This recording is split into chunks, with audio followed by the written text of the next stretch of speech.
Welcome to another figure week, hard surface week, organic week.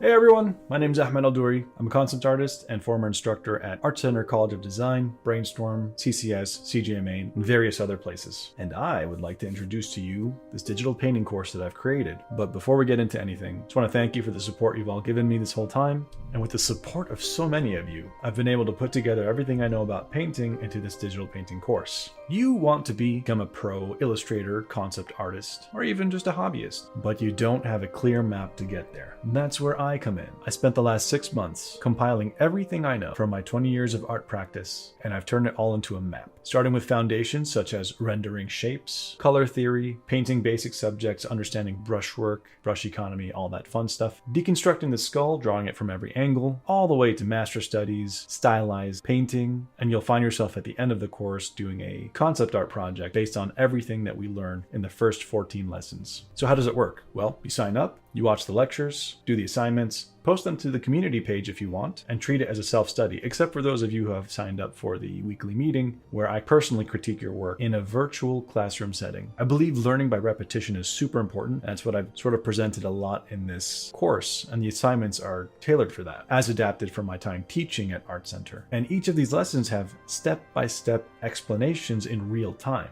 If you've ever seen my videos, you know exactly how I teach. And this course is intended to be a substitute for a college level course, but you don't have to pay the $4,000 or $5,000 per class, racking up maybe $200K in debt. With my custom design course, you'd be paying a fraction of that. And of course, I also have payment plan options if you don't want to pay for the whole thing at once. Thank you for watching this, and I'll see you soon.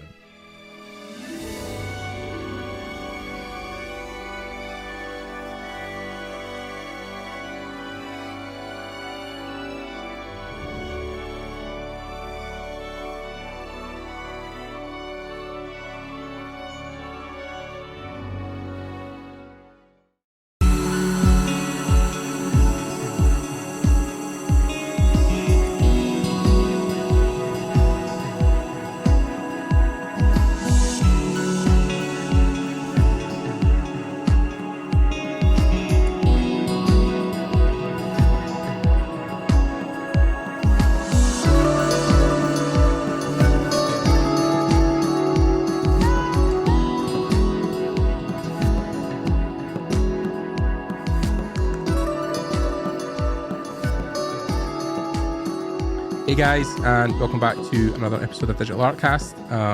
Thanks for joining me again. Once of all, as we talk about in these episodes, I hope whatever's going on in the world, you guys are staying safe, and of course, hoping that the podcast is your kind of escape or relaxing time that you can drift away and listen to us chat about art and everything related to it, and it kind of helps you get through the day, the week, the month, whatever's bothering you at the moment. Again, another amazing episode. One of these ones that we've had recently where we have returning guests, so people who have been on before previously and came back a second time round to talk about art and what they've been up to since we've seen them last. And today's guest was very special indeed to me personally, because he was one of the first guests we ever had on Digital Artcast. When I started the podcast back in 2015, 2016, going to my first few events in London, this guest was a speaker there at the time that we kind of got in contact with at the time and asked if they would come on, and they were very generous with their time. So yeah, it's great to have returning guests, especially ones that have a history with the podcast. So today we have on Mr. Marek Madej. Hey Marek, how's it going? Hey, I'm good. Yeah, awesome. Thank you for having me. Yeah, of course. Yeah, I'm glad to have you back. It's round 2 with us. Like I said, the last time you spoke on the podcast, you had just finished a major title as well that you were talking about in London at Industry Workshops. And then again, you have just finished another one, and now you're back out to the world again. So for anybody who doesn't know you, can you tell us who you are and what you do currently? I'm primarily a concept artist. Mm-hmm. I don't know if people are like using that thing, if like senior, like principal, lead, Right. like I don't necessarily like that kind of like labeling me myself, or like Right. because I, even though I primarily do concept art, I also do illustration Mm-hmm. and some other stuff from time to time. So Right. for the past 10 years, I was working as a like senior concept artist, like principal concept artist Mm-hmm. at CD Projekt Red. That's actually changed recently because now I just started basically last month at new studio, which is called People Can Fly. Cool. The games that people can recognize them from are like Bulletstorm by Painkiller, and recently was Outriders. Mm-hmm. So right now I'm working with them, but as I mentioned, like people primarily might know me from my work on Witcher, like basically Witcher 3 with expansion packs, Gwent, and Cyberpunk Cyberpunk. 2077. Yeah. I mean, Cyberpunk's obviously been a big thing as well, and Witcher even back then was when you guys were talking about it in London was huge as well, because Witcher 3 kind of took over the world at one point as well. But yeah, you've been in some big projects, man. It's been impressive. And Yeah, but like that's the thing. It's like Witcher 3 was like just like so like it was a surprise for many people how like what was the reception of the project, like because right. obviously everybody was excited to work on that project, everybody was doing their best, but Mm-hmm. the outcome just like mind blowing for everybody, I guess. Like and then like for the comparison, like with the Cyberpunk 2077, like you just like would think that everything would go as planned, everything would be great. Like I still think that like in terms of like visuals and the stuff that like I was personally working on, Oh like yeah. people actually enjoying the game, and they like what was the outcome. Mm-hmm. But even with the best team, like you might end up with something that was like not necessarily what we would imagine at the beginning. Yeah. I think the project Cyberpunk itself was extremely well executed in the sense that the art direction was incredible, and I think the world you built was fantastic. I think it's just the fact that, unfortunately, it seemed like at the end it was kind of rushed out, and there was things that weren't 100%. And I mean, it is what it is. I don't want to dive too much into that because obviously you can't hold too much responsibility to that. You weren't in charge. You weren't really headlining that. But I think, like you said, the art was the thing that was definitely well executed on. I think the world you built and the visual style was very successful. Yeah, and the thing is, like when you're working on a like big project, like it's as an artist especially, even though like you might like have some impact on the on like the elements in the game, Mm-hmm. like you barely like how to describe it, like you might have like some input to like where the game might go in terms of like certain things, Right. but overall like you have like so many people that have like impact on the project that uh, even though I might feel kind of like responsible for the failure of the game, even though it was like just like okay, maybe When I'm you weren't the just game director, you weren't really making those yeah high level decisions that were but like impacting stuff. the project in the end is like the mixture of like everybody in the team, like actually working together. Like you might have like the best people in the world, but if they will not work good as a team, like you might Right. also end up with a project that might be not satisfying, like because if you have like everybody would like to go in like different direction with the stuff that they are working with they are doing for the project, then I think it was very ambitious as well, what you guys were building. It was a big reach to think about how much you were trying to accomplish in such a short span of time. And there's been a couple of games over the last couple of years that have maybe fallen to that as well. I mean, like, the one I think of off the top of my head is Anthem, that EA was putting out at one point, and that kind of, in a sense, kind of suffered the same fate in the fact that they were trying to build such a massive world and a huge, lore behind it. But, the team maybe struggled at times because, like you said, it was all the cogs weren't turning correctly and things weren't getting done on time. And I don't necessarily know what was like happening with the Anthem. Like, I just like I saw maybe one article about the project, but every single, like, even though you have like the same company, like sometimes you might have like different people in different positions, like something might change and the whole dynamics of the project and can shift. The team actually might just change a bit. It's hard to judge. And then I mean, I think it's great now, the fact that we've come to present day and we look at Cyberpunk now, and with the new patch that came out recently, like, the game has kind of redeemed itself, where, everything that they kind of promised, or a lot of things that were initially bad, have kind of now been fixed, and things are running a bit smoother, and the game's kind of up and running to a stage where it's very playable, it's very good. A lot of people are now saying it's great to dive back in, but it then took them that last year to really push out that aspect. I can also like see that, like, in especially recent months, like the perception of the game actually changed. Like, maybe not on like the the most popular like game outlets, like they like there you can still find people just like complaining about the game, not even like, and then admitting that they didn't even like play it. That was like crazy. The amount of like comments, like basically saying bad stuff about the game and then admitting that they didn't even play the game. That was like crazy. But I was just going to say, I had a friend like that, exactly the same. He was like, Cyberpunk trash, blah blah. I said, no, have you played it? And he's like, nah, I never bothered buying. I was like, But also like after Cyberpunk, my approach to like reading the information about the project that I'm working on actually changed, because during The Witcher 3 and after The Witcher 3, like, I was reading almost everything that I could find, like during the production of Cyberpunk.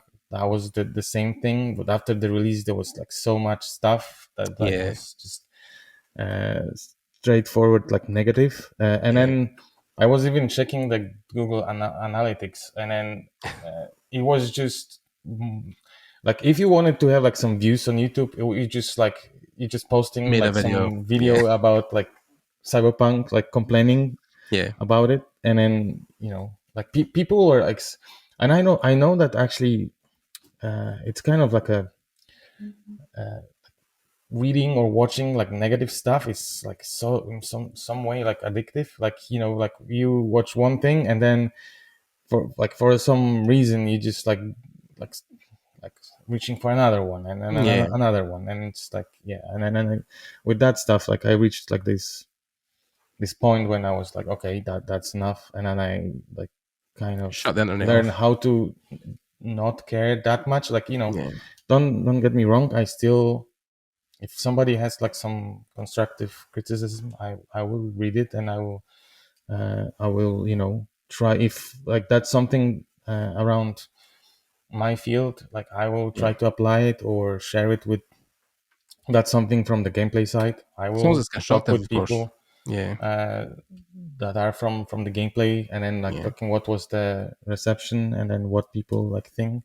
But I think it's hard to switch your brain off and not feel anything, when you spent what was probably 45 years of your life on something. It's, especially I think because people in the studio probably were super hyped about it and, were excited to get it out. And, when it released and there was the whole backlash, it almost would be like, the studio atmosphere would be really somber and people would be like, oh shit, and, what do we do now? And, I mean, it's hard to talk about that because you only touched one piece of it. It's like, it's hard to really take on the view like what you thought the studio was thinking at the time. But then, was it a thing once it was released? You guys felt bad, or kind of like you felt that like you had done something wrong, even though you hadn't? You know what I mean? Like, I think like lots of people were like just mainly disappointed, like because when you're working on a game, like it's not like everybody has like a full picture of like where the game is actually, the direction. Yeah. And then even like like I don't know what I like. It's hard Like, because there's so many moving pieces, I think, right? You can only yeah, like see your part. like not only because like I actually with Cyberpunk, I was helping with like checking out some visual stuff from Right. the reporting bugs and that kind of stuff. Like as a concept artist, at the end of the project, like there is not much that you are actually doing, Right. The except design of stuff's like kind of been done. some like Yeah. like helping with some additional stuff, Yeah. or like you're already working on something else. Mm-hmm. But yeah, that there is this thing that like you kind of like sometimes have this situation where you talk with somebody and then like just like somebody is comparing it to the previous project and then like telling you that like you should be you shouldn't worry because it worked out like the last time, and then Yeah.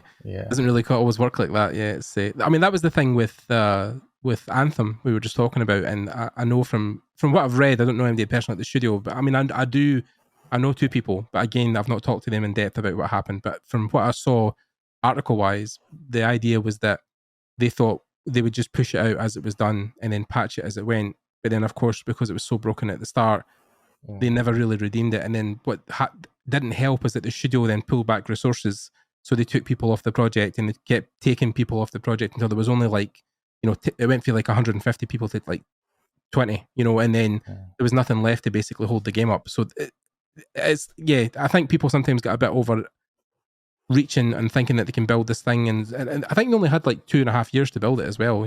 People were saying long before Anthem shipped that like it wasn't ready. And nobody listened. The senior team didn't listen to anybody basically. So, what can you do?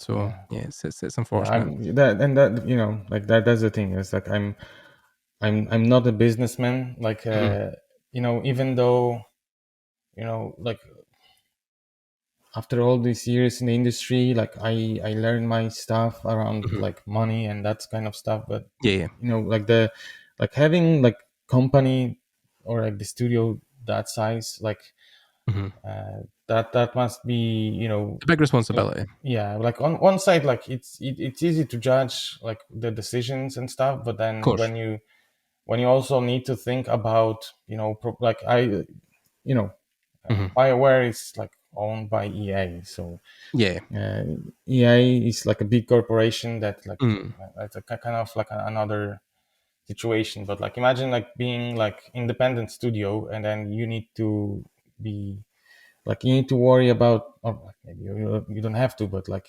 probably like if I would be in that situation where I had to think about like running the stuff and then money aspect of the running the studio and then so on, it's a lot. That would be definitely not it's not for me. I mean, it's really interesting as well because the last couple of years watching stuff like the No Clip documentaries and Danny really putting a spotlight on the studio and talking to Marcin, who obviously co-founded the studio, and from what they started with, which was basically selling pirated games in Poland, to being one of the biggest studios in Europe that makes these AAA. I mean, because The Witcher done so well, I think it's sometimes hard, I think, when you scale so quickly. I think because they went from Witcher 3, which had such a huge, buzz about it, and then with Cyberpunk being the next thing, people were expecting great things, and you kind of wish sometimes that Witcher maybe hadn't done as well, because then, like, the expectation would have maybe not been as big, but it's good that they were then starting to compete, as a Polish studio with studios in America that obviously had a long-running situation with games as well, so you've got to take the good with the bad when it comes to that stuff.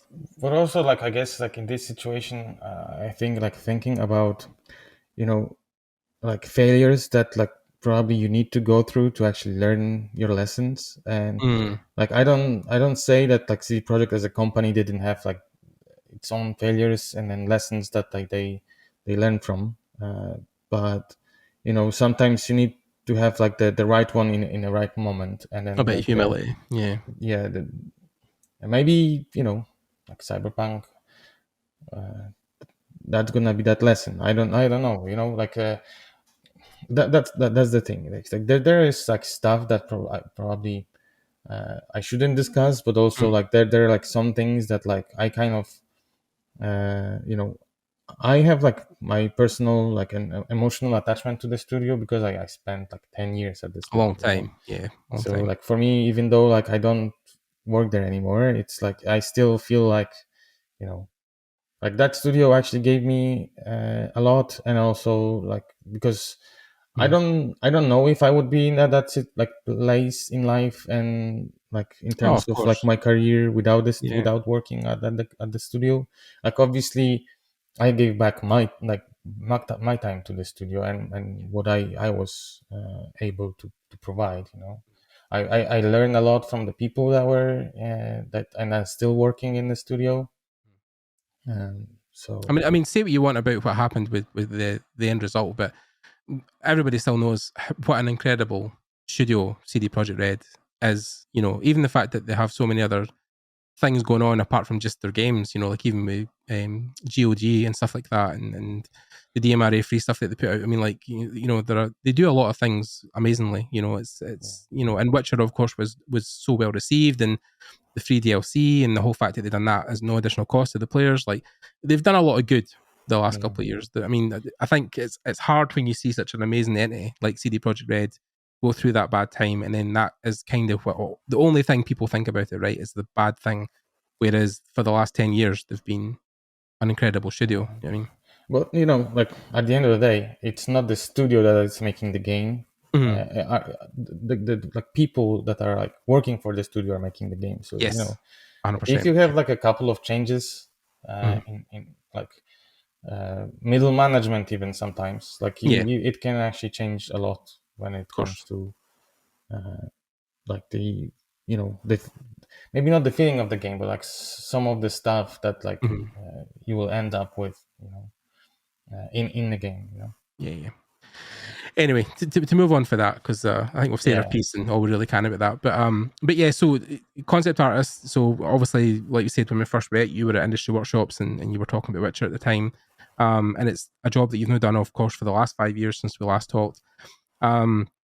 We had a conversation not too long ago when we were starting to talk about you coming back in the podcast, where you had talked to a student about, or a thing that a student said to you was he felt like concept art in its current form was almost as difficult as obtaining a major role in a movie, like being an actor, trying to get into a film. Like he felt it was on that level. Do you feel, I mean, I think you touched on it briefly when we talked about it, but do you feel that's relevant? Do you think that the way concept art is went now, the field is even more competitive? I think so. That like on one side, like you have like more and more jobs out there, like Mhm. for people, but the awareness of the like of that kind of job, and it's not even about like being like a concept artist, but I think even like a character artist, like all of the uh, positions like inside of the game industry that like are maybe more obvious and then sound fun, Mhm. because uh, quest designer or game designer is like kind of sounds like more vague, and then it's like hard to understand what Mhm. the job is about. Like people can probably like there is a person that actually come up with the ideas for the game, but they don't necessarily understand how it's done. And then that's actually game designer is not only like like coming up with ideas, but actually needs to do something in the engine. But like from the art side, like concept artist is like the stuff that like people uh, obviously like maybe not everybody knows that like what concept art is, because like you have like probably a lot of gamers that they know that like there are like some people that doing like visuals for the game, but they don't necessarily understand how the How to put together. how it put like who is doing what, or like how much time it takes, or that like what kind of software that they use. Like I still hear many times that like, oh, it's like programmers are doing the games. Yeah. So like even the visuals, so Yeah. but I would say that that the amount of people that are aware of like this thing being actual job right now, it's way bigger, and that's cool. Yeah. I But mean, art then books have probably helped with that as well, right? yeah, like you also have like schools now that are teaching like game design, or like I was even teaching in Warsaw at the university, and I'm like that was not focused only on games, but Right. it had some uh, some of the workshops inside of the curriculum Right. that were like more targeted towards games, and I was like teaching like concept art, like storyboarding, and that's that kind of stuff. It wasn't like super specialized. It was more like a generalist kind of approach to the topic, Yeah. but it still was a bit for people that okay, like maybe like it was more about like showing people that this is an option, because in my opinion, in general, like school is not necessarily preparing you to get a job. School is like in most cases actually preparing you to learn how to do the job. So and that's not necessarily only for like concept art or like visuals, but like even my dad was telling me that kind of stuff, that like he was learning some stuff from the construction side in the university, but then he had to learn the job when he was When he hired was to there. actually Yeah. do the job, Yeah. I mean, there's very few schools out there who now specialise in that stuff. I mean, I can think of two. I mean, you've got yeah Derek Zabrowski now, who runs Focal Point, who do specialised stuff for concept design and stuff like that. But you've also now got guys like Antonio Staparts, who are running ArtWad, which is, one of the first kind of proper like classroom school things that are working out of like concept design and visual design. But yeah, most general universities don't have anywhere near the level of understanding yeah for and that kind then of stuff.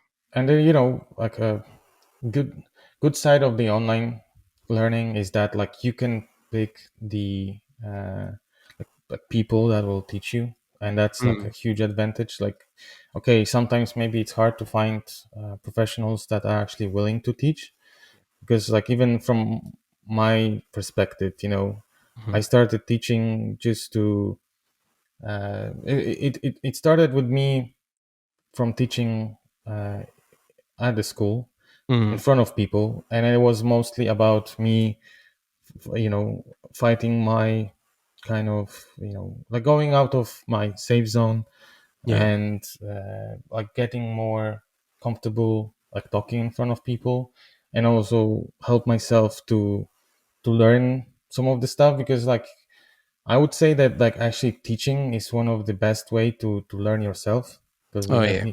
you need to organize the knowledge that you have. You need to like think about how to share it with Present it. people and how to present it so it would be Yeah. understandable. And like teaching at like especially like teaching at a place where there were like the amount like the people were kind of like there was like variety when it comes to the backgrounds, how much people actually knew about the topic. There were like some people that already like wanted to do concept art, but there were also like some people that uh like realized what it is at the like workshops. So Mm. uh then me actually explaining some stuff, and like it's kind of like after doing that stuff for like a couple of years, it's like easy to like forget what is obvious and what is not, because Yeah. stuff that's obvious for me might not necessarily be obvious for somebody else. Starting out. Yeah. Yeah. So and then also presenting stuff and then doing it in a way so I don't feel like I'm, trying to be too obvious like that. That's like having like a balance with that stuff. Trying not to talk to kids like they're It's stupid or like, it's like such a basic level that it's insulting to them. Yeah. but I mean, I was just it, going to say it's difficult. It is difficult. Yeah. so it's like, I would say in that term, it's easier to do, for example, for me, like some kind of online workshops where Right. people already have some kind of background, and then they actually signing uh, for the lesson, or Mhm. like whatever, or like even like the events like industry workshops, like you might have like variety of people, but like you still can assume that like people have like some level of Understanding. Yeah. understanding stuff, and it's hard to not tell stuff that like people will be aware of. Like, so like one of the uh, like best things to actually talk about, like during those events, I would say like like study cases Mhm. where you can share what was your process during the like some kind of project, or what was the like the challenges that like you experience, because Mhm. that might be maybe not mind blowing, but like at least interesting, and Mhm. uh, help somebody like to know that like, okay, like that's not only me. Mhm. Like I'm not the only one in like similar situation, or like Mhm. you know that, I that think I think the hardest thing when you do those talks, having talked to people now for 5 years, is that a lot of guys I know who went to do talks think they're walking in to talk to a room full of professionals. Sometimes that's the case, but with a lot of industry workshops, events, and stuff like that, you're mostly talking to students and people who, are either in university or about to leave university. So you always have this thing where you feel like the thing you're talking about isn't impressive, or it's really super obvious to everybody else. But then, maybe the people you're talking to have never opened Photoshop, or have never even tried to sketch or try and make something in a digital form. So guys I met even in the industry workshops 2016 had only exclusively done stuff in their sketchbook. They'd never even went to, Photoshop or any kind of digital medium. So yeah, I think it's hard to, walk up and try and talk about something and not feel like an imposter. It's almost something that everybody feels that, why I'm up here, why do people want to listen to me? But, you know, you're up there for a reason. So but yeah.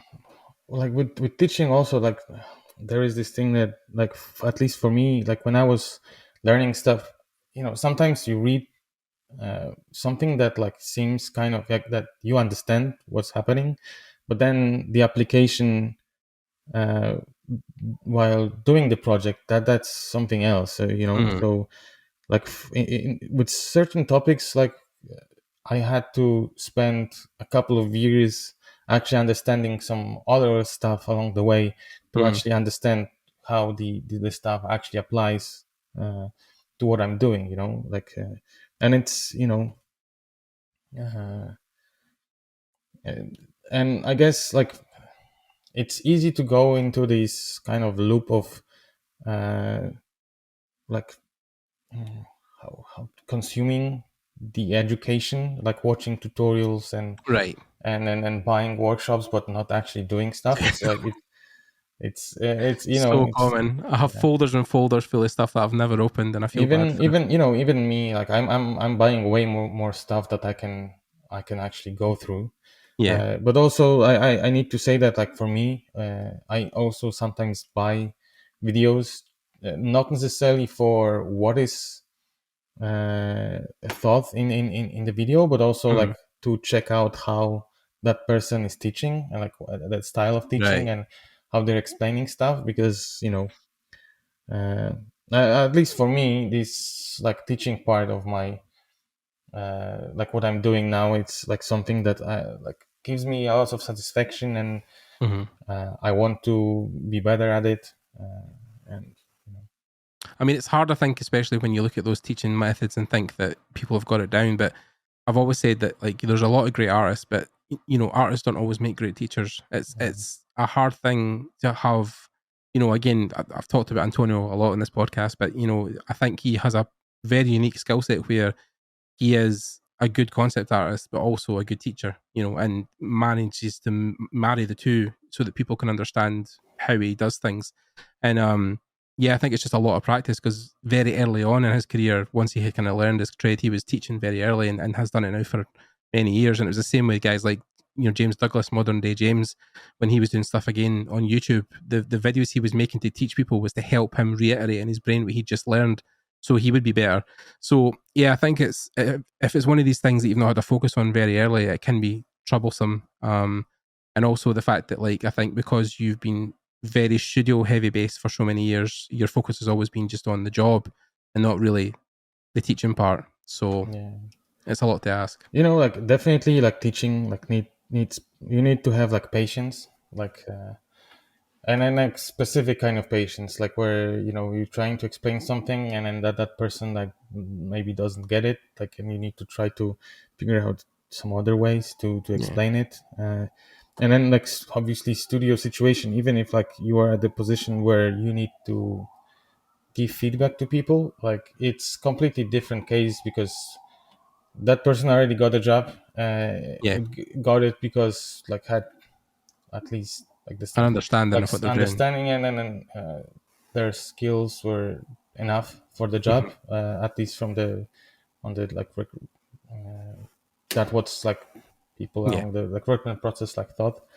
So you're already working with somebody that like have some sort of understanding of stuff, but but in the end, like doing that job, like not even like concept art, but like in general, like working in game industry, entertainment industry, and like probably like many different fields, is like the communication is like so crucial. Like, and then that's something that like I like when I was starting out, I didn't necessarily understand it, and then I didn't necessarily like when I was starting like any project, like for example like some freelance gig with like a couple of concepts for the game that like I don't necessarily know much about, and like not knowing what kind of questions I should ask was just like leading me to the situation where there was like lots of changes, like not necessarily changes, lots of iterations along the way, lots of like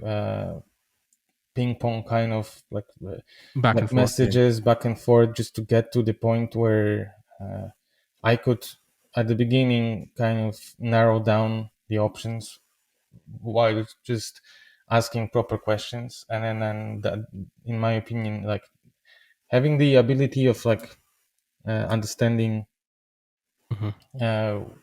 like obviously like that part of it is also the experience, like something that you will not necessarily get not working in the industry, because at school there's like it's pretty hard to simulate some of the like the environment of like the actual professional project studio, because especially if like you have like paid school, people are going to the school to have like a nice experience, and then actually doing projects in teams where you need to like like that might be not necessarily like a good experience, like especially that like you have people that maybe you don't like, like it's not like you will like even in the best studios that there might be people that you like you might have like different character, and then like like, and then you still need to work with each other, so the professional aspect, I think it is hard to teach young students.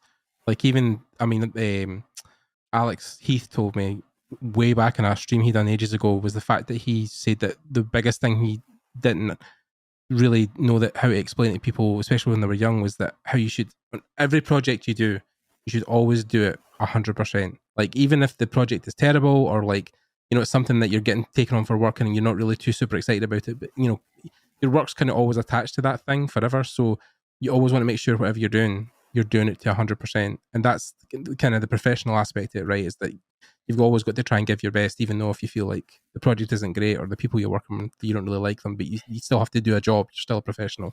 You know what I mean? But I would say that it's pretty hard to do everything like 100%, Oh yeah. You might like, it all depends. Like there will be some aspects of the projects. Like if you will have like one week, you will have like amazing task to work on, you will be pumped and you will do like 100%, but the next one will be not as great. And this is also the like one of the topics, like if you will do amazing job on a task that nobody else will want to work on, you might also end up like just doing like stuff that The you same don't thing like, over and over again. So on one side, like this, giving yourself like the 100%, it's maybe good, but like I would say, like when it comes to your own situation, and then like how to avoid like putting, because like it just like, even when it comes to like the career of like individuals, there is like so many like decisions to make along the way that actually can lead you to different like places in the end, like for example, like one of the things with the, like for example, like starting students, is that like I see that like lots of people wants to start at the the most popular companies, and then they don't even like the smaller studios. Like I know that like it's not like it doesn't sound prestigious, or like it's not like when you don't have the studio that everybody knows, but sometimes you might have like actually better work experience at those like Oh yeah, independent yeah. studios. I've Or talked about that so many times when people like, if you want to walk into working with Blizzard or something straight out of school, like you better be prepared, because like, at that level, even with CD Projekt, like people now want to be like, oh cool, I want to go work on Witcher or Cyberpunk as my first like gig. I mean, good luck. Like you're talking like, people at the top of their game, working the hardest hours, the longest days, on the biggest tasks. If that's your first experience, it can be overwhelming. It can be scary. yeah, but but I also like, I noticed that the average perception of like how work should look like, it's the that like you should have like the work life balance, and then that's in my opinion, that's everybody should like try to reach that kind of stuff. But the amount of people that you will have like workaholics, and then people that will Oh yeah. actually spend way more time on the project just because they like it, that's actually also brings lots of like bad things to the Of course. to the industry. Like on one side, like those people are enjoying the work, but also like then it's expected from other people to actually Yeah. keep up with that stuff. Like, so it's kind of like a tricky Balance. topic in general. Mhm. And applying some like definitely like situation at CD Projekt, like when it that's the thing. It's like, as a concept artist, like I never actually crunched that much. Like there was like maybe like few hours here and there, but overall, like I cannot say that I had like a bad experience. Like for me, like in the team that I was working at, like I don't think that like anybody was like complaining about the situation. And then you need to also understand, like that's the thing to understand, is that the whole, like when you have like a studio, like the situation might be different from team to team, and no matter the company, like you might Yeah. work with some amazing people, and then amazing like lead or producer or whatever, and then the team next to you might have like a totally different experience at the same company. Yeah, of course. Depends on the people, yeah, because I've even spoke to people, I'll not name the studio, but they had a lot of complaints on Glassdoor, and people were trying to be very transparent that the studio was horrible, but it was like the entire QA department. And he was like, well, of course the QA department's going to have some of the worst hours, especially towards the end of the project, because they're getting hit the hardest. But then, like you said, with the concept design team, it's maybe maybe you compared to a game designer, isn't maybe hitting the same things, because once it's handed off from you and it goes into game engine, then you're maybe not touching it as much. So yeah, it's one of these things where everything's about balance. But yeah, I think it was, you've got to be prepared if you want to hit the tippity top of the industry. You've got to, somebody always told me that if you want a $200,000 a year job, you have to put in $200,000 worth of effort. Like, you have to be prepared to work that hard. And we just recently, before we spoke to you, we had Esben Rasmussen on, and Esben talked about very openly that when he was at Riot, he was very stressed. In fact, a couple of times during his time there, he talked about how he had some mental breakdowns at the studio because he was, the pressure, the workload, things that were going on, even just within the atmosphere of the studio. But like, yeah, it's those jobs seem attractive and they seem like they're a great time, but they also come obviously with a lot of stress, a lot of work, a lot of dedication from the artist. So yeah, which would be the same at CD Projekt, right? If you're coming in as a junior at CD Projekt, it would be that versus a junior at like an indie studio. It's going to be a totally different experience. I guess, like it might depends like on person, and then also like what kind of people you will have like next to you, because if you are actually entering like the environment that like everybody seems to be stressed, then that might affect you as well. Of course. Like for me, like changing the job, like that felt like stressful, like, but many like, or even like working with like some freelance gig, like with the company that I never worked with before, like, and then you actually are excited about the project that you're working on. Like it's very easy to actually put so much pressure on yourself that's basically internal, and then actually read the feedback that, like, especially like in recent time when in recent time when you actually work remotely, even like for the studio, or when you're working on like some freelance gig where you're just communicating through text, it's kind of hard to get the emotions sometimes. So like the same words that like somebody wrote to you, like for you might have like they might have like totally different emotional meaning than for the person that was like sending them. So and then, like I had like situations where I was like starting a project, and I and that was like a new environment for me, and I felt like really stressed, even though like I felt like I'm up for the task, but it's also it's very like, I know so many people that have like this imposter syndrome, including me, that everybody does.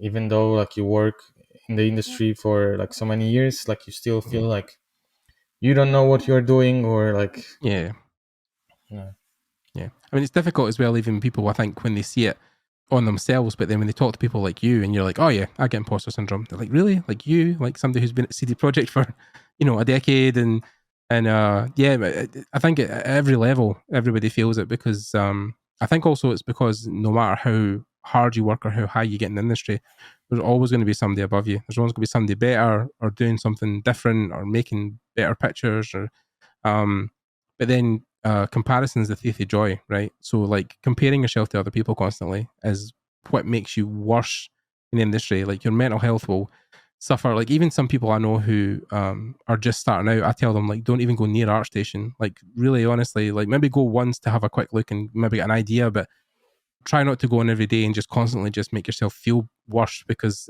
it does have that effect where every time you go on ArtStation, you look at the front page and you're like, holy shit, like, what am I doing in my life? I definitely had like that time when sometimes ArtStation, or like not even ArtStation, but maybe some other websites where I saw like some amazing art, was like, there were some days that were like affecting me in a negative way, but there were like some other days that were just like, motivating me to do stuff. Like these days it's like more often the second stuff. So like actually seeing some cool stuff, I want to do things, but it like, I don't know, like the older I'm getting, like it seems to be like harder and harder to actually find time to do your personal stuff. Of course. And I have like this problem of I would like to work on everything. You've only got so much timing. You want to have a life, you want to have time away from the computer, and because it's really unhealthy. I mean, I can understand why a lot of people get so burnt out working in some of these bigger studios, because it's a lot to ask people when you're constantly in crunch mode, or you're constantly in development mode, or you want to work in the biggest, baddest projects out there. Like, oh yeah, I want to go work at Blizzard, I want to work at Riot, I want to work at Sony Santa Monica. these all come with caveats that you have to give out a small part of yourself. I'm finding it difficult, particularly because I came into the industry older, right? So I'm 36 now, and just last year I got my first job in the industry, like first proper paid gig full time for that studio in LA, and I'm having to obviously work hard for that. But then, again, I'm a bit further on in life, so I have a full time partner and a home, and just moved and stuff. So when you're in your 20s and stuff, I think that's a little bit easier because you're possibly not attached, you're single, you're able to travel or move. But the older you get, your window kind of narrows where you want to have more time away from your work and more time to have a life. So it's a battle, man. It's a constant shift. Yeah, I mean, is that something that you feel now? Is that why you left? I mean, you don't. Yeah. If it's personal reasons, I don't want to go into a CD project. But is that why you shifted away from CD project? Did you feel you wanted to have? Like that? There was like multiple there were like multiple reasons. Mm. One was like definitely the thing is like I would say that it's actually healthy to change the environment and then go out of the comfort zone from time to time. Right. And then after like 10 years, I felt very safe and familiar. But also like I lost kind of motivation to do stuff. Like so, changing the environment actually like helped me. Right. In when it comes to that. I mean, it's a common thing people would say, right? Like, oh, you work at CD Projekt. Why in God's name would you leave that? Because they're such an amazing company, right? But then it's not just down to the fact that company is amazing. But, we also like talked about like this like working on a project and the teams, and then like the bigger the company, it's actually getting the more problems in communication that there are. So after like all those years in the industry, like I kind of feel like working in some kind of like a indie studio with like a small group of people that right, everybody has an impact on the project. Of course. That would be amazing. Like for example, like it's like a super giant that did the Hades and love that studio. Like I'm not necessarily somebody that would like fit to that kind of like style, but like I'm a fan of their games and the studio. Like from what I heard, I mean, they're 20 people. I mean, it's not a big studio. Yeah. So like having it's the same. Something like that. I was just going to say, that would be awesome. Yeah, I mean, I was just going to say it's the same with us. Like with Fabricated Madness, like we're 10 people, and when we do our stand-ups or our Zoom calls, like I'm making decisions on gameplay stuff we're doing right now, and I'm just doing 3D. But like the feedback is taken on board. Like our head, like our art director, like he's sitting listening to everybody's inputs and ideas and actually taking them on board. And I totally understand where that would come from. Whereas, like you said, if you're having a Zoom call with just your department, which then takes a head, then goes to another department, another email chain, like you're just getting lost. It's like you become a number, less a creative, team. So yeah, that sounds great. Like I cannot say that like I didn't feel like sometimes there were like cases where even working at like CD Projekt, like I had like maybe some kind of impact on certain things in the game. Like sometimes you might do a concept art that actually like bring like some idea to somebody, or like you will show something and like come up with something that actually will push something else. Like there are like so many different things that like might happen, but like very often when you are hired in a bigger studio, like doing like for example like UI or like low poly, like you will just end up like doing that stuff, and then like and that's not always like the most motivating kind of thing. And then as a concept artist, like you have like I like for example I had like pretty like fun job, because like I was coming up with the visual solutions to like some ideas. Sometimes I had a situation where I had to solve some like maybe issues or like challenges that were like outside of just like visuals. Right. Sometimes they were like not even like present in a final thing, but Yeah.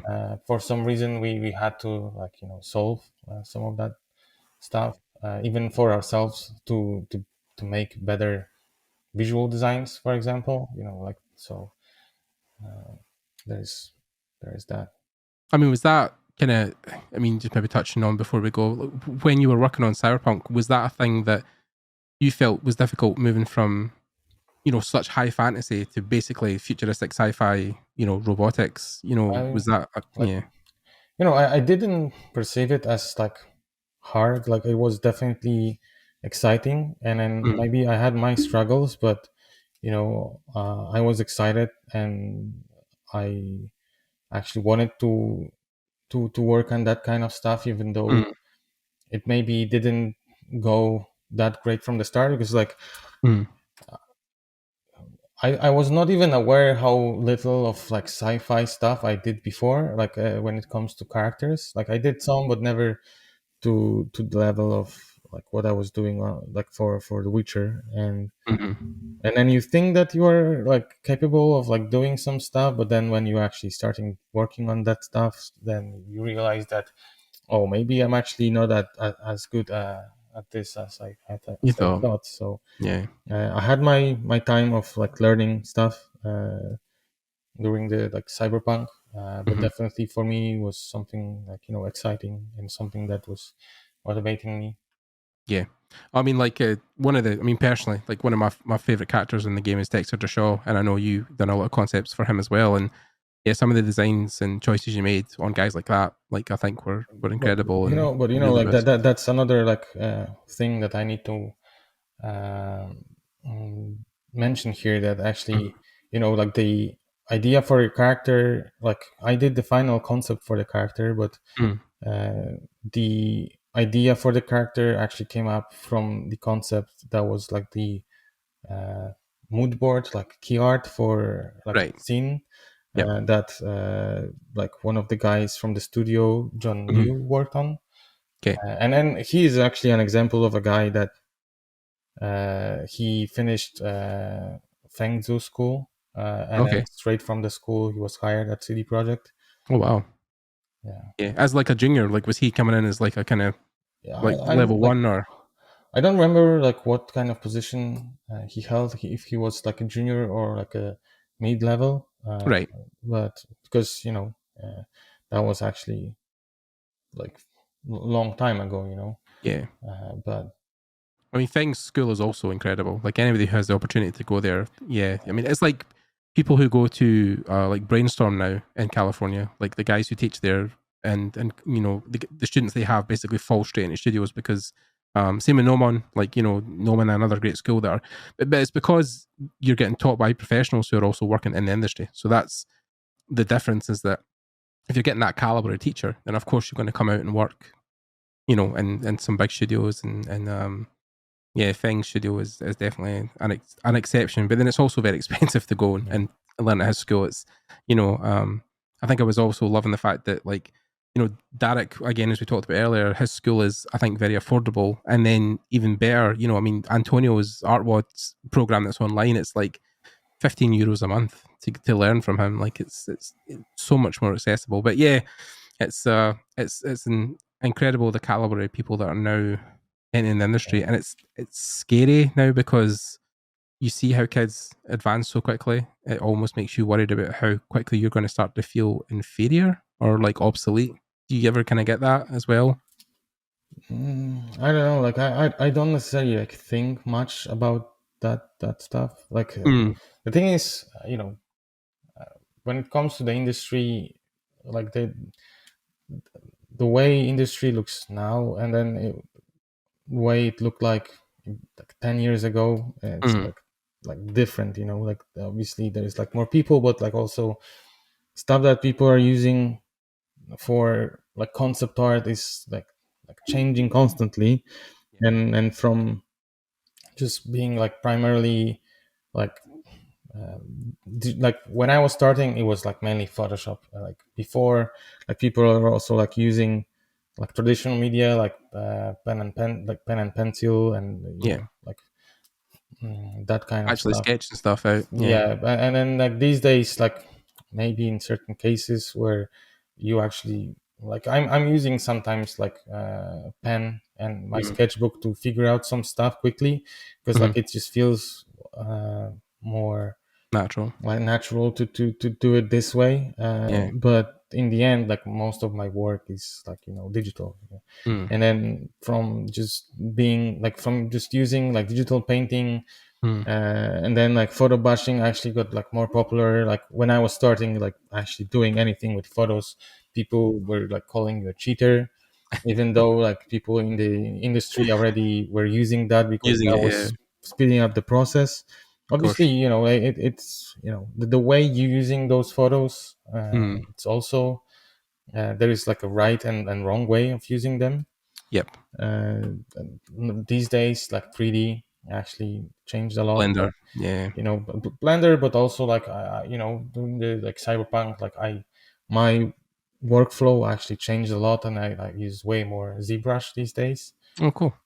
So like it all depends on the situation and what I'm working on, because it's easy to uh, learn new software and think that it's gonna solve all of your problems, but actually You still need fundamentals. you need fundamentals, but also like understanding like what kind of like can help you to speed up the process in the end, because it's easy to just like start like I will just like start the concept in ZBrush, and it's gonna be awesome because I don't have to think about perspective and Right. forms and that kind of stuff. But then you don't have any idea what to do, and you have like so many different options to go to.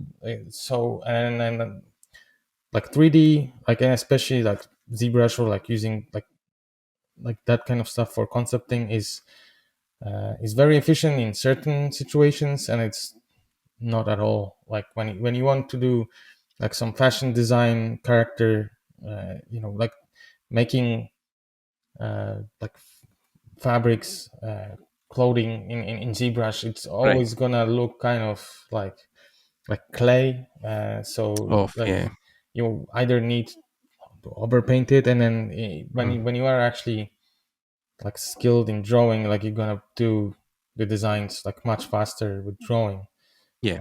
So Yeah. It's still, even there was a thing where we talked about this with Jan when he was on, and he was saying about how it's one thing to learn how to draw, but then one thing you need also is how to design. Like design is almost as important as your physical drawing skills. Like you need to know shape language, composition, color, stuff like that. That's going to really help you build believable characters that will be in believable situations, th- believable clothing. that's something that like for me it's because definitely these days you can find lots of videos Mhm, about digital painting, concept art, and mhm. how to like approach the concept art of like characters and stuff.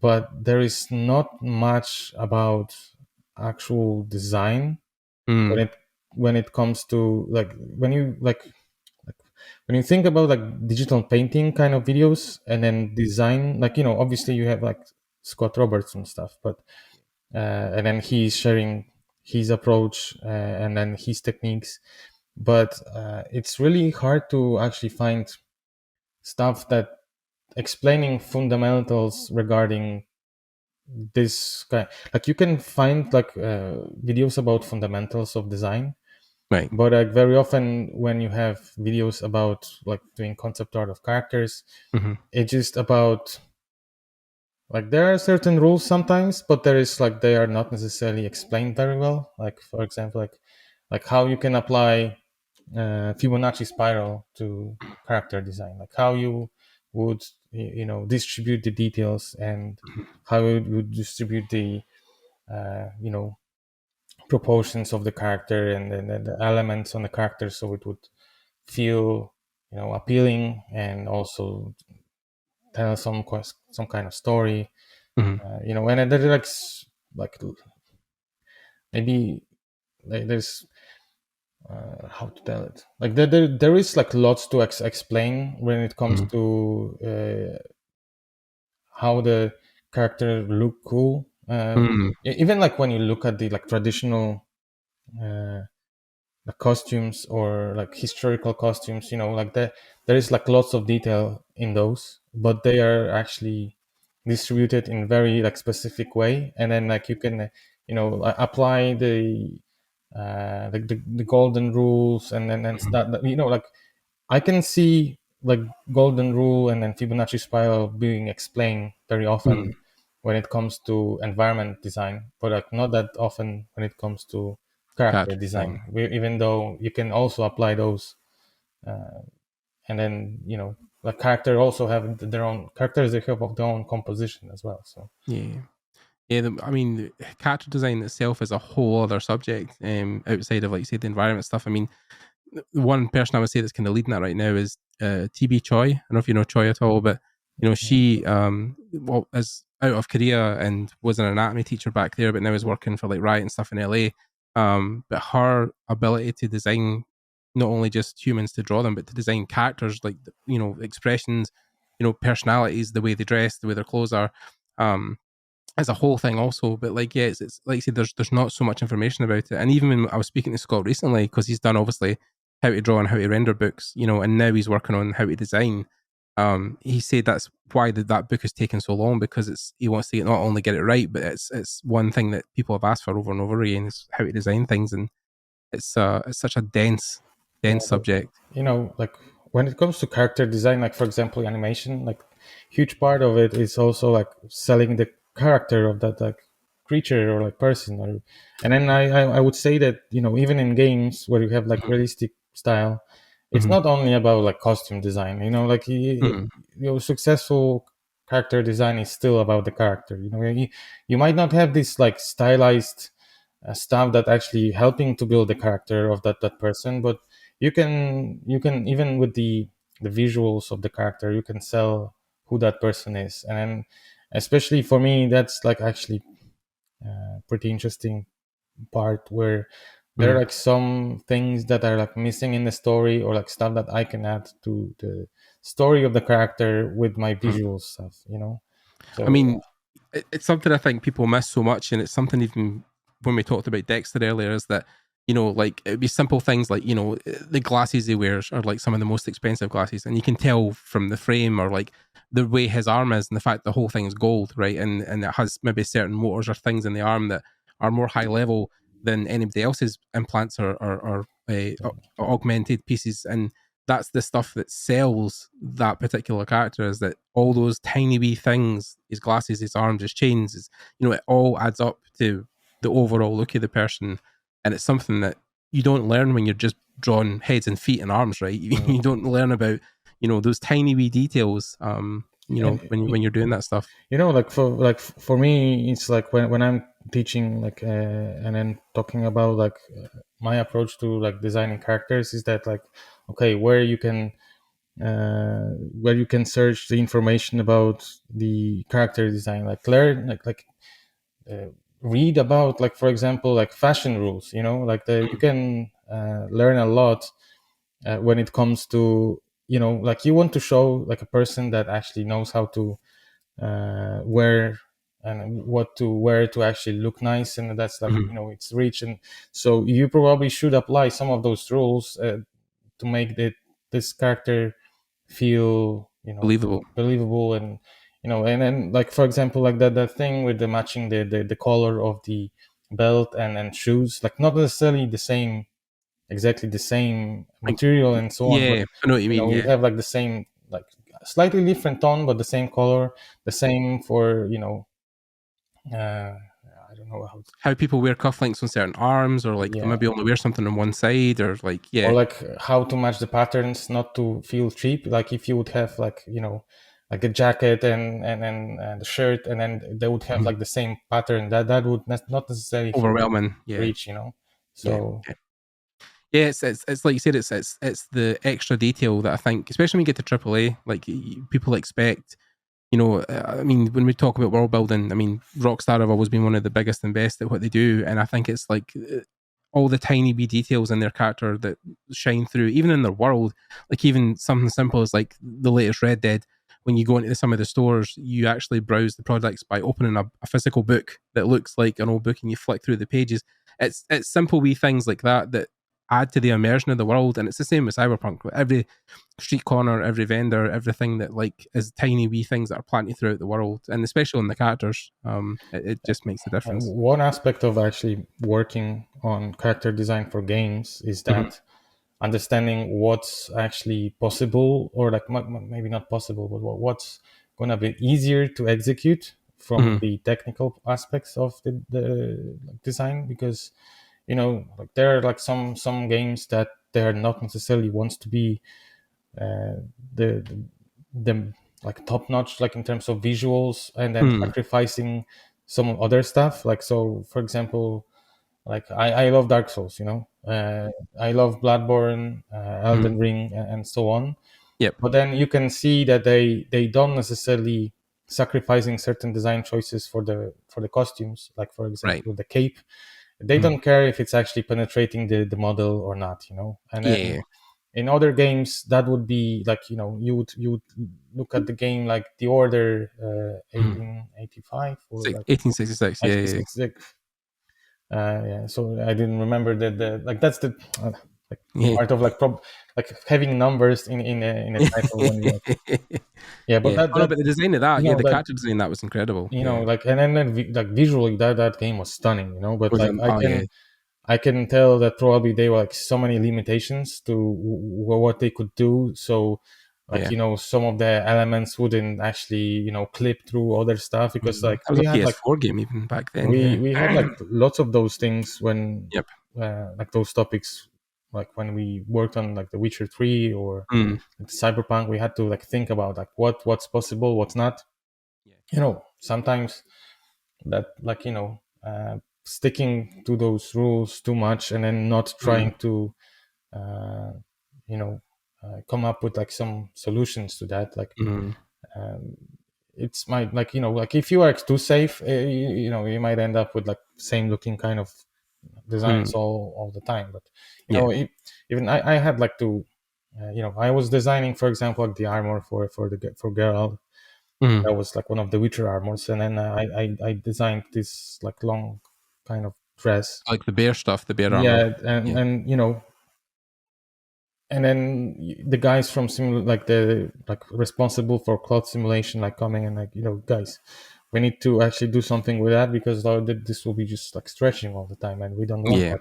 So like we had to come up with like some smart, like sometimes like even obvious solutions, like cutting that cape in multiple places. It's it seems obvious, but like when you think about it, like and you never actually did anything like that, it's kind of hard to like think what to do, like where, like even where to cut it so it will behave properly.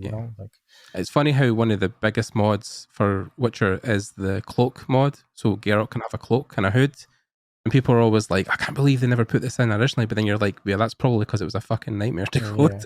Like it's even like the thing that actually that bear armor was not clipping that much through horse was just like, it's actually, we were just lucky that this kind of thing actually works the way it works. Like when he's actually jumping on a horse, it's not making that much of a problem. It probably still was clipping a lot, but at the moment where like people are actually in the game, like getting the armor, like it's not like you paying attention to those kind of things. Like you pay attention to those things at the beginning, like at the beginning it matters a lot, but the longer you play, then you don't give a shit. Yeah. I mean, it's even the fact that you think, could you have done Cyberpunk in any other generation of console? Because when you look at some of the cyber augmented stuff where people like basically are putting their hand out and the whole hand is changing and guns are coming out of it, or like blades, or like armors piercing through it, like there's so many technical limitations, like you said, with just even designing people. I mean, there's so many things that even augmented parts of the body couldn't really function properly unless you had the technology to back up the arms, and making sure the gears could move or things could detach or like move and be independent. And it's like a whole thing. Like I was having this talk with my mentor the other day about 3D design and how we were watching the Unreal 5 presentation, and we thought about, can you imagine a day when people don't have to actually make a low poly anymore. Like, and it's just making something and then just firing it in the engine with no, I mean, obviously there'll be some optimization, but the fact that people might not actually have to make low poly and bake anymore is like crazy.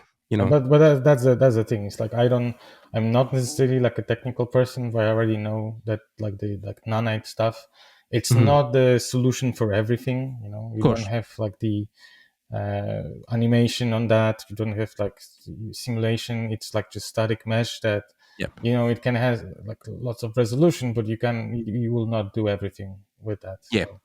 I mean, Unreal 5 is brand new and it's exciting, but it's going to take 5 to 10 years before anybody's really utilizing it properly within game engines and stuff. So exciting, but a long way off for it to be practical. But definitely it's like a cool tool to actually even do like nice images or like just like try to do some sort of like animation. Like it's the thing that like if you want to do some sort of like short animation and like using Unreal, like you have like so many resources right now that are free. It's way easier to do project like that these days than it was like 10 years ago. I mean, like even the fact that there's some jobs now that are specific just playing with those engines, like world builders. Like even I didn't know that was even a job until I spoke to somebody who was working on a big game, and he's like, yeah, we have people who just take everything you make and just place it in the world and just like build rooms and fabricate them with stuff. But like, so I mean, they say like within the tech industry, like 80% of the jobs haven't even been invented yet because there's new ones just popping up every other year.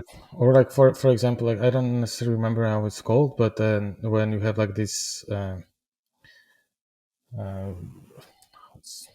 when you were recording like some advertisement or like the way that they did Mandalorian, the capture in game stuff to do for advertisement, like where you have like the guy that actually online is just like deciding what to put in the environment to actually figure out the shot and stuff, or right. I don't remember like how it's called, but like I know there's jobs they've got, especially have them in Rockstar for some reason, but they have gameplay capture artists who are people who will go through the game and use what is essentially the camera mode actually, and take pictures. We had I don't know how it looks like now, but like in like during development of Cyberpunk, like there was like a team of like at least 2 or 3 people like doing like stuff like that, but that was I don't remember like the name. Kind of thing. It was like in-game photographer, like like for lots of those like kind of positions, like there are no names, and then like official names at least. So from studio to studio, the name for those things might be like change. different. But that is a legit job. I know people who have that job who just play the game, stop it, take a photo, and then that photo would be used in some marketing art somewhere for the game. Like usually the stuff that gets sent to magazines or outlets, so people can use like those.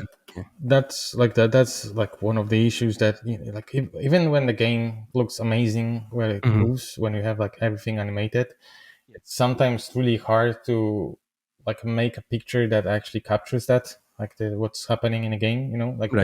It's like photography. It's like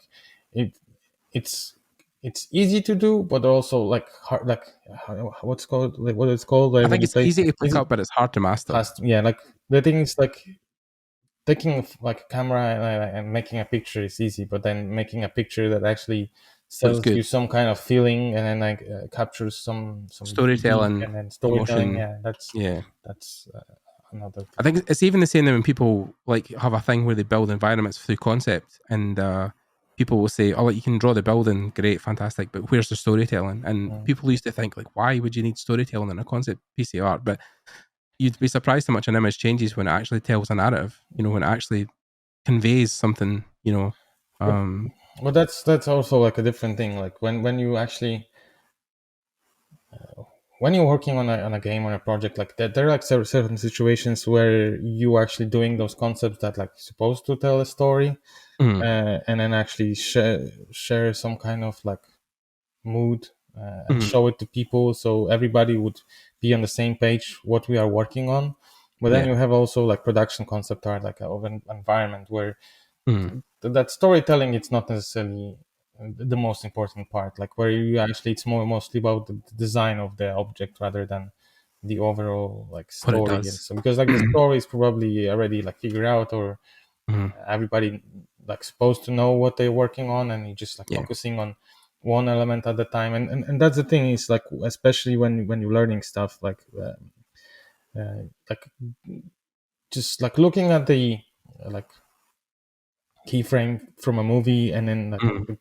that there is like lots of stuff happening, there's great composition, everything is designed, like, and then trying to replicate it from the scratch, where like you just don't necessarily know how to uh, like make a proper composition or design a character. Mm. Like it's gonna be like daunting task, so Mm. it's very often better to start with like something smaller, and then just like build on top of it, like for me, even like designing like a whole character sometimes might be like, especially where I need to sell the details of the character and then show everything in like in very great detail, like from different angles, because maybe Mm.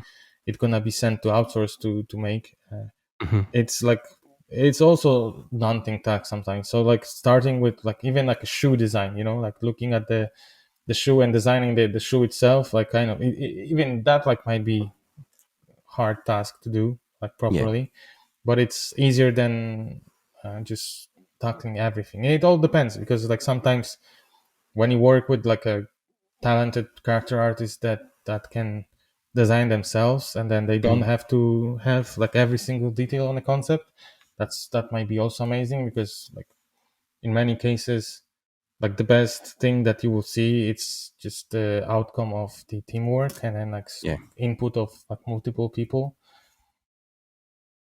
Yeah, I mean, it's always a team. I mean, I used to laugh when I used to hear people, even when I went to Lightbox not too long ago, and I say to people like, "Oh, I loved you worked on this, I worked on this," and they're like, "Yeah, man, team effort." I was just one people, but it's like it is lost in you how much you'd rely on the team and how much you're just a small part of that overall huge machine.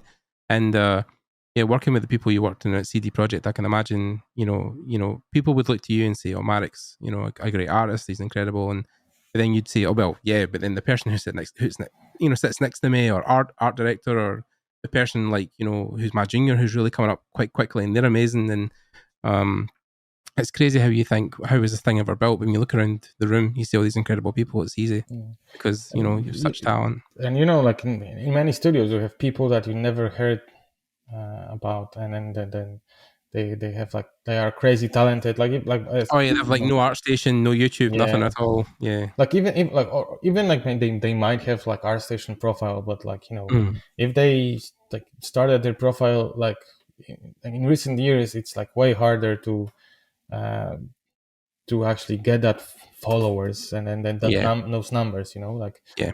Yeah. the thing is like, ArtStation might be helpful for getting a job. Hmm. I know that recruiters these days, they have like profiles on ArtStation, and then they are checking They look for people through ArtStation. there. Yeah. When we were searching for like freelancers to work on Mhm. Gwent, I was going through ArtStation myself, and Yeah. like I can recommend some names that I know, but like Mhm. uh, usually those people that they're like already, they have like job, like, so getting somebody to work on a project might be like hard, or like, Yeah. especially that like when you need people in like the next month, for example, Yeah. so you need to like do the list of people, and then reach out to them, and then see who's actually even Available. available. Yeah. It's difficult as well. I think you've got a stagnation in the industry where, you've so many people in senior positions or high level positions that are now leaving. And I think there's a detriment of juniors. There's not enough people maybe at the bottom level. Do you feel like that's a thing as well right now within games? Like you know uh, in most of the places that I work at, that like you know uh, there was like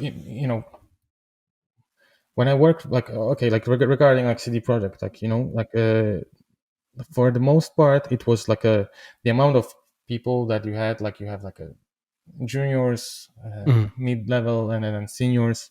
That was more like a column, for the most. But when the company stops growing, and then people obviously like they're getting promoted, and then CD Projekt, like for the most part, like the team that I was at, like the character team and concept art team, like not that many people actually were leaving. So like with the time, you have like actually more seniors than the bottom, because but then it's great. Like it's you will not have all the time that situation that will be like new positions. Like if nobody is leaving, and then the company will not have like infinite growth. So like you will end up sometimes with the situation where you have like maybe more people at the top level, like Right. seniors, right? Yeah. But like it's just because like You don't need to bring in fresh talent constantly.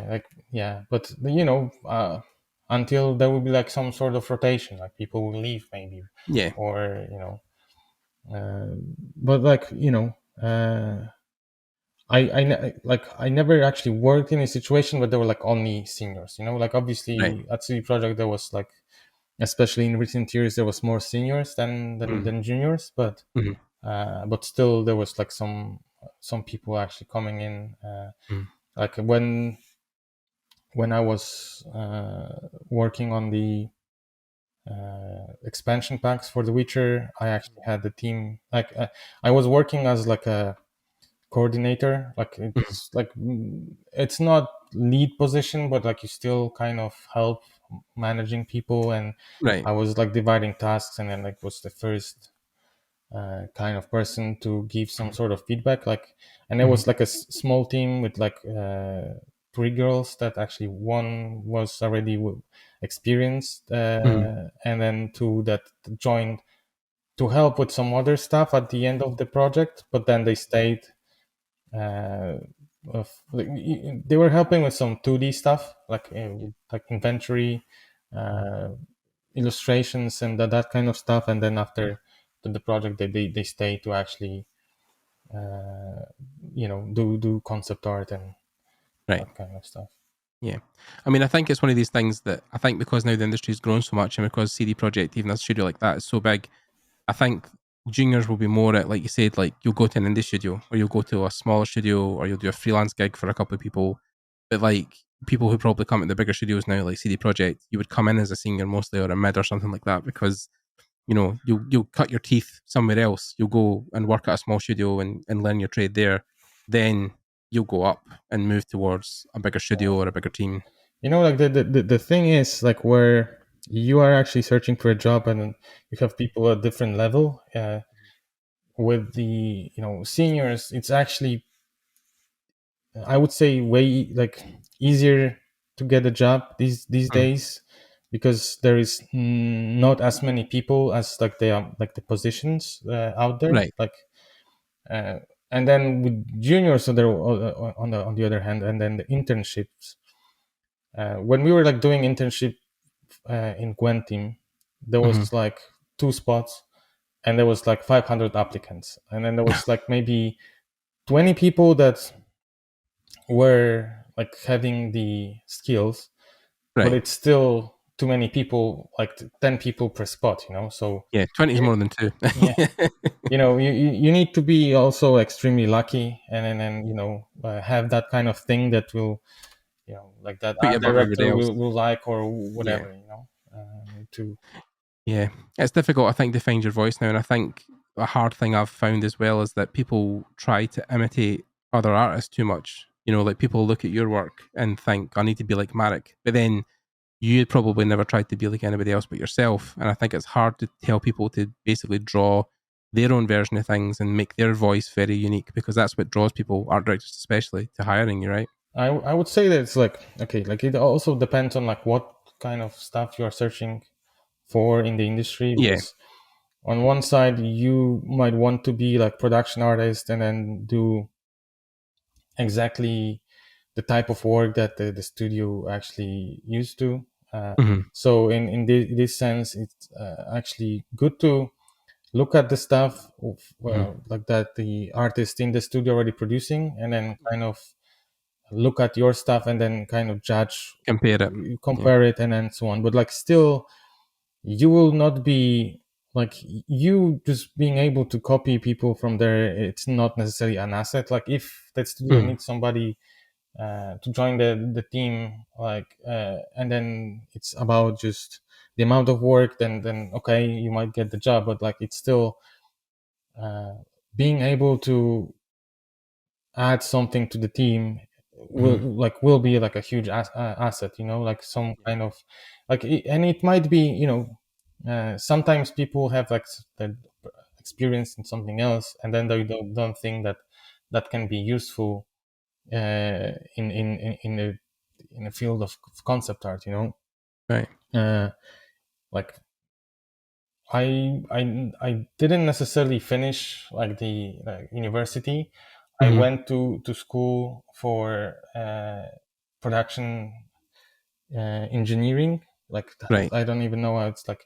After that, I could like work in a factory as a manager and then like supervise the production of stuff. But Right. along the way, I learned some things that when I'm working on the concept art, like I can go back and look at the stuff from this perspective, and then Right. think about like even though I didn't learn that much there, but like I'm aware of certain things because of More that, kind of life skills. Yeah. so if like somebody was like the most mind-blowing thing is like sometimes people might even finish like fashion school and they don't think that like actually that might be helpful in concept art, When it is super helpful, like yeah. especially if you're if you're going to be a character designer, especially like that's, I mean, what better preparedness could you have than doing stuff like that? Yeah, and So then yeah. that's the thing. Like I was talking with like some guys Mhm. from big company, and then they actually were actually teaching at like fashion school, and then the All main right. reason for them to do that was to actually find some potential talents for the company in terms of concept art, because like those people usually had this like kind of thing like that was like original comparing to what you could see on our station on like. And then that's like also another thing. It's like when you look at ArtStation and then the like stuff that like people are posting, even what I have on my profile, like the job is not only about like making those like cool images, Yep. but a lot of the stuff that you are doing is just like quick sketches and Iterations. iterations and that kind of stuff. And then you have like different kind of cases, but like lots of companies don't actually want you to post that kind of stuff Of course. because it doesn't look that fancy. Yeah. So the sexy pictures. Yeah, Yeah. I mean, it's. I think it's also the thing that we've had where, I mean, it's a very common thing that's been very common, obviously, just through talks and people talking for many years on the concept art industry and how, when you get your art book, that isn't what you're going to be doing every day. That's marketing illustration. That's not something you're going to be doing with concept design. Yeah, some of the stuff I've seen people who have posted like proper concept design, it is rough, it's sketchy, it's stuff even you wouldn't necessarily be proud to put on your ArtStation because you feel like because it's not finished. It's like yeah, sometimes a 15-minute sketch, a 20-minute sketch. So yeah. But yeah, like that's like the crazy part is that like sometimes you have like okay, there is like a company that wants to like publish like concept art book, but then right. you want to give them concept art and they are like we don't want that, we want those illustrations because they look cool. Yeah, yeah. No, it's difficult for people to try and get the gist of what people will probably looking at within production and what you'd be doing from a day to day, even environment stuff. I've seen people who have drawn, recently in a project I'm doing right now where I'm building out a scene. I basically blocked out in 3D and done a really rudimental sketch in Photoshop, and I thought it looked like absolute dog shit.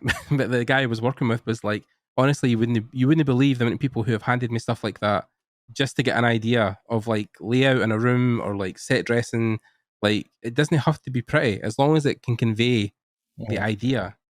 That's the main thing, right? That's the main thing that yeah. we're looking for. Or like sometimes like the job of concept art is like you're just doing like overpaints of the 3D asset that like somebody is working on, and then Mhm. something like doesn't feel right, and you need to like do some kind of like propositions like what to change so it would look like on the concept, Yeah. No, I saw that recently, even on a documentary when they were making Halo 5, and Sparth, Nicholas Bouvier, was doing things where they got some gun designs back, and he was like, yeah, they're not looking good at all. So he just basically took them into Photoshop and just like painted over them for 2 seconds and just made like the barrel longer or like the scope shorter or Yeah, but and that actually reminded me of like one thing that I also wanted to mention, that like, you know, you have like this production artists and so on, but you also have artists that I are like maybe sometimes hired by the studio, like sometimes as a like for a contract, or to, you know, do some concepts or images that would inspire other people. And, you know, like for example, CD Projekt was like working with Jakub Rebelka a couple of times, you know, and then he also worked on Cyberpunk. Like he was doing some concepts for the gangs that were not necessarily something that you could take and then do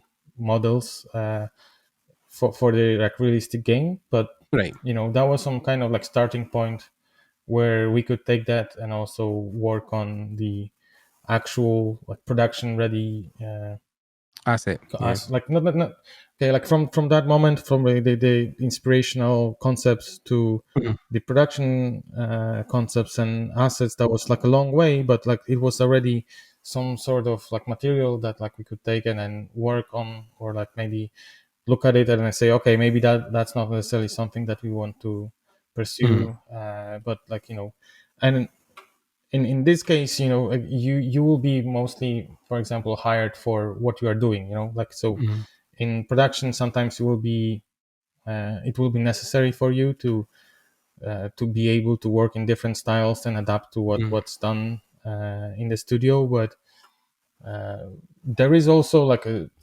space for people that they have like their own style, and then people are coming to them for what they are doing. It's maybe harder to actually get to that point, to be like to feel comfortable enough to get the like flow of like, you know, work, because it will be definitely also harder to find a spot in the studio that would be only about, you know, your style, like, or like, you know, or would be able to utilize like some kind of like specific style, but you know, I would say that that's topic by itself, like what kind of space, like, How to you get know, noticed by studios and how to have your own you know, unique like style and voice and yeah. even inside of studios, like you would have like people that are maybe not necessarily the most imaginative, but they can like, you know, do something very accurately, and then they like can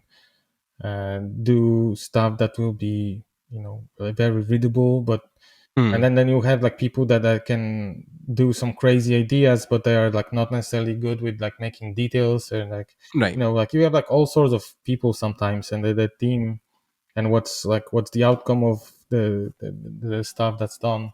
It's maybe like usually like this, you know, everybody have like some sort of like different skills, Yeah. and then, you know, it's applied to To the final product. yeah. Yeah.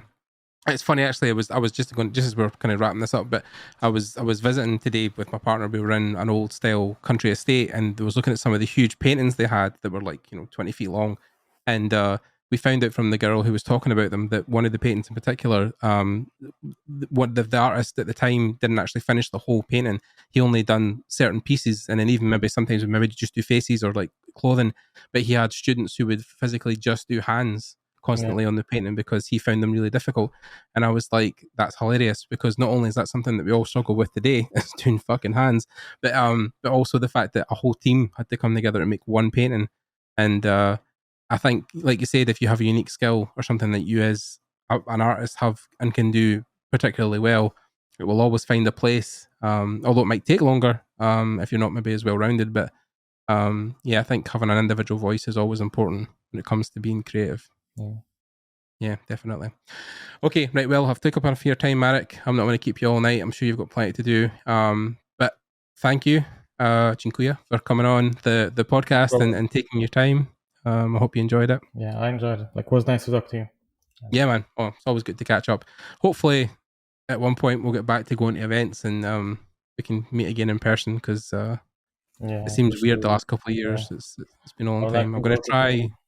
I'm going to try and get to THU this year if I can. That's my mini goal. I'm still thinking if I want to go to that one or not. We'll see. I think you should definitely experience it at one point. It's definitely it's an experience to go. It really is a thing. I already been to like THU like 3 times, but I also heard that like it changed a lot since then, because like I was on the second one and third one and fourth one. So right. Yeah, they went to Malta, but they've went back now to Troia, so they're back in Portugal. Because I think they went to Malta and they just didn't feel it was the same, so they went back to the original. But I'm keen to go anyway because I just enjoy the atmosphere there. I think people always, it seems almost like a cult at times, but like I just kind of love the whole, crowd atmosphere, crowd participation. And there's also playgrounds as well that's happening. Berlin's going to be at one point happening as well, so there's a few things to go. I know, of course, I think is Promised Land still happening? Do you guys still do it over in Poland? Is that it was suspended for some different reasons. Then pandemic happened. I don't know what's gonna happen with Promised Land, because like that was technically organized by CD Projekt. Like I was working on the event. I was organizing it with other people, with the team of people like that. Everybody was almost everybody was from CD Projekt. It was sponsored by CD Projekt with like City of Łódź, right, and so on. So like I hope it will come back. Like probably I will not be part of the organizing and stuff. But still, like, it'd be good because Europe doesn't have a lot of events. Like there's only so many that are scattered throughout the year. But actually, there was a moment where there was actually way more comparing to the distance that you need to go through. Like people from US was like, I was talking with some people from US and they're like, okay, we have some like game events and then so on, but like not that many like art festivals. Like our people like from Australia that like they we had like one guy that actually was coming to Promised Land from Australia. Like his family was from Poland, so he was visiting his grandma. But right, because there's only as well, but there's like you guys THU. IFCC used to be a thing. I don't know if that's going to happen again. IMAG and of course playgrounds. So I mean, because Industry Workshops now has been dead for a long time. So I'd love for that to come back as well. They were always great events. Maybe there will be some space for some new events. But, I know that like it's hard topic. It's way more expensive to organize that kind of stuff that people will think. 100%. Yeah, I think if you can get to it at one point in your life in the next couple of years, try and get along to Lightbox in LA because it was a good event. Although it's more focused on I think the fans. But then like it was a lot of good talks there that year, and because it's America, you're meeting a lot of different people as well. So, but Lightbox was fun, and I've been to all of them at this point, and or most of them. So. But at one point I'm sure we'll get together and have a beer. So if you guys have kept to this point, thanks for listening. We really enjoyed your company also. If you want to leave us a like or a little comment on YouTube, we have the video version up there. If you're listening on Spotify or Google Podcasts or iTunes, make sure that you guys can also leave a comment and like and review there. And we'll see you guys in the next episode. Thanks for listening. Thanks to Marek for giving up his time, of course, and thanks to you guys, and we'll see you later. Bye guys. Bye.